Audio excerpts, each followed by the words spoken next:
Okay guys, mag-wrap na tayo ng ating egg roll guys. Oh my God.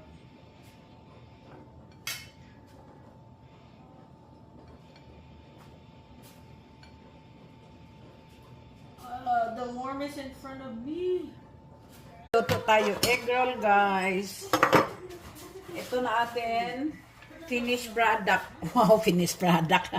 Vegetable egg roll. Ha?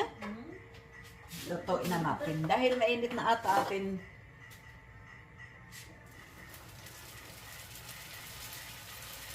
Guys, mag-wrap na tayo ng aking egg roll.